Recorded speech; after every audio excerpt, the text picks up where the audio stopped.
पुरुष की दो अर्थ है। एक मनुष्य शरीर जिसको हम मेल बॉडी कहेंगे। दूसरा शास्त्र में पुरुष को चेतना कहा जाता है जो कि आत्मा है। ये चेतन की पुरुष शरीर के साथ कोई सामंजस्य नहीं है। एक जड़ है तो दूसरा चेतन है। यही पुरुष शब्द बहुत भ्रमित करता है। वेद में पुरुष और प्रकृति शब्द है, लेकिन स्थूल मेल बॉडी को भी व्यवहारिक जीवन में मनुष्य समाज में पुरुष कहने लगे। तो ये एक अपने आप में अनेक गलत अवधारणा और भ्रम सृष्टि करने लगा। जबकि नर यानी मेल बॉडी और नारी फीमेल बॉडी कहेंगे तो ठीक है। जबकि स्त्री शब्द एक स्थूल शरीर को ही दर्शाता है, लेकिन स्त्री के पुल्लिंग में पुरुष ही कहना गलत है। आध्यात्मिक ज्ञान के हिसाब से पुरुष शब्द की बहुत व्यापक अर्थ है। जबकि शरीर चाहे पुरुष की हो या स्त्री की हो, वो जड़ वस्तु ही है। केवल उसमें जो चेतन आत्मा है, वेद के हिसाब से वो केवल पुरुष है। वेद शास्त्र के पुरुष और प्रकृति शब्द को स्थूल में पुरुष और स्त्री इसीलिए रखा गया होगा कि इस स्थूल सृष्टि की आध्यात्मिक अर्थ को सभी समझ सकें। ये जो स्थूल सृष्टि है, ये सूक्ष्म सृष्टि की एक प्रतिबिंब है। स्थूल सृष्टि से ही ज्ञानी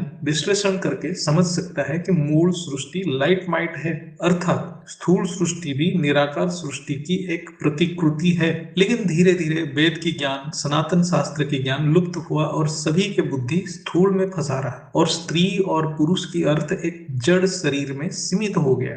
तब शरीर की पार्थक्य के द्वारा ही एक दूसरे को देखने लगे। इसी को जड़ बुद्धि कहा जाता है। समाज में स्त्री के शरीर को एक केवल विषय वस्तु के रूप में देखा गया। यही कारण था कि संत कबीर ने अपने एक दोहा में नारी को नरक के द्वार कहते। नारी नरक का द्वार है, तजहु ताहि शयान। यही एक ऐसा दोहा है जहाँ नारी को नरक के द्वार कहा गया है। इसका आध्यात्मिक अर्थ कुछ कबीर के फॉलोअर कहते हैं कि नारी की यहाँ अर्थ है माया, आकर्षण और वासना। फिर भी ऐसे शब्द सृष्टि में एक प्रकार गलत स्पंदन यानी वाइब्रेशन फैलाया। यानी आत्मज्ञान के नाम पर ऐसे गलत वाइब्रेशन को फैलाने के लिए किसी साधु संत को भी अधिकार नहीं है या उचित भी नहीं है। ऐसे साधु संत को क्या कोई परम ज्ञानी कह सकते हैं? ये हर आत्मा को विश्लेषण करना चाहिए। बापूजी के वीडियो में है, ये संत कबीर की संपूर्ण रहस्य है, इसको आप देख सकते हैं। मनुस्मृति में स्त्रियों के बारे में डायरेक्ट ऐसे कोई आपत्तिजनक अपशब्द की प्रयोग नहीं हुआ है।